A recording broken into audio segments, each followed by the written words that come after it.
Hello friends, আসসালামু আলাইকুম। সবাই কেমন আছো বন্ধুরা? আশা করি সবাই খুবই ভালো আছো। আমি আল্লাহর রহমতে অনেক অনেক অনেক অনেক ভালো আছি। তো চলে এসেছি তোমাদের মাঝে আরেকটা রেসিপি নিয়ে। আজকের রেসিপিটা হতে যাচ্ছে শুটকি রেসিপি। তো যারা যারা শুটকি পছন্দ করো অবশ্যই আমাকে লিখে জানাবে কমেন্ট বক্সে। তো আমি আজকে শুটকি দিয়ে রান্না করতে যাচ্ছি। এখানে দেখা যাচ্ছে দেখো সিম, আলু, বেগুন আর হচ্ছে এই যে দেখো লাউ পাতা। তো লাউ পাতা দিয়ে আজকে আমি এই শুটকি রেসিপিটা রান্না করতে যাচ্ছি। আজকে শুটকিটা হচ্ছে মলা মাছের শুটকি রেসিপি। তো চলো কিভাবে রান্না করবো দেখা যাক। তো তার আগে দেখিয়ে দিচ্ছি বন্ধুরা তোমাদেরকে মলা শুটকি। তো মলা শুটকিটা আমি প্রথমে একটু গরম করে নিয়েছি, কিভাবে ভেজে নিয়েছি। একটা কড়াইয়ে গরম করে তারপর আমি একটু ভেজে নিয়েছি।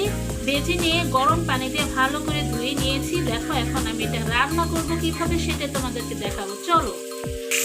তো বন্ধুরা রান্নাঘরে চলে এসেছি, রান্না শুরু করে দিয়েছি। এখন দেখো পাতিয়ে দিয়ে দিয়েছি পেঁয়াজ কাঁচামরিচ। প্রথমে আমি এখানে তেল দিয়েছি, তেলটা একটু গরম হওয়াতে পেঁয়াজ কাঁচামরিচটা দিয়ে দিলাম। তারপর এখন পেঁয়াজ কাঁচামরিচটা ভালো করে একটু ভেজে নেবো। তারপর কীভাবে রান্না করবো সেটাও দেখাবো, সাথে থাকো, দেখতে থাকো পুরো ভিডিওটা।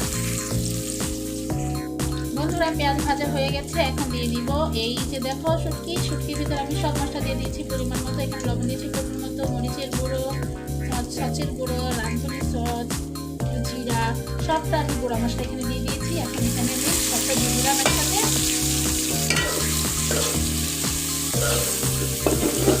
তো এখন আমি এখানে একটুখানি পরিমাণ পানি অ্যাড করে দেবো বন্ধুরা।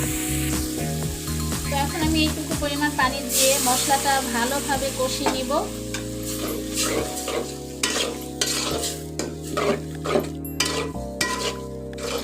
শুটকি মাছের যে একটা ফ্লেভার সেটা কিন্তু এই তোমার কষানোর মধ্যে থাকে বন্ধুরা। কষানোটা ভালো হলে শুটকির ফ্লেভারটা খুব সুন্দর বের হয়। তাই অবশ্যই আমি 2 মিনিটের জন্য এখন আমি ঢেকে ভালো করে কষিয়ে নিব মশলাটা।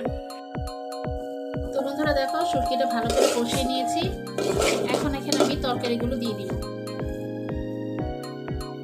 সবগুলো তরকারি দিয়ে দিয়েছি বন্ধুরা। এখন হালকা করে একটু মিক্সড করে নিব, মিক্সড করে নিয়ে ঢেকে দিব। তো বন্ধুরা দেখো আমার রেসিপিটা হয়ে গেছে, শুটকি মাছের রেসিপি। তো এটা কিন্তু ঝোলটা শুকিয়ে ফেলেছি, দেখো একদম রসালো ঝোল, যেটাকে বলে আঠালো ঝোল। তো রান্নাটা হয়ে গেছে বন্ধুরা। তো রান্নাটা নামিয়ে নিয়েছি বন্ধুরা, তোমাদের দেখিয়ে দিচ্ছি আজকের শুটকি রেসিপিটা। কেমন লেগেছে অবশ্যই কমেন্ট বক্সে লিখে জানাবে। যদি ভালো লাগে অবশ্যই কিন্তু একটা লাইক দিয়ে দিবে বন্ধুরা। আর অবশ্যই আমার চ্যানেলটিকে সাবস্ক্রাইব করে পাশে থাকা বেল আইকনটা অন করে দিবে, যাতে পরবর্তীতে যে কোনো ভিডিও আপলোড করি না কেন তোমাদের কাছে নোটিফিকেশন সঙ্গে সঙ্গে চলে যায়। তো অবশ্যই আমার ভিডিওটা সম্পূর্ণ কন্টিনিউ করবে বন্ধুরা, স্কিপ করে দেখো না বন্ধুরা। তোমাদের জন্য কষ্ট করে ভিডিওগুলো বানাই, তোমরা যদি না দেখো তাহলে কিন্তু এগোতে পারবো না। সফলতা তার প্রান্তে দূরের কথা, একেবারে এখানে শেষ হয়ে যাবে বন্ধুরা। তুমি অবশ্যই আমার ভিডিওটা সম্পূর্ণ দেখবে, তোমাদের কাছে একটা অনুরোধ রইল। তো ভিডিওটা আজকের মতো এখানে শেষ করছি বন্ধুরা। সবাই খুবই ভালো থাকবে। আল্লাহ।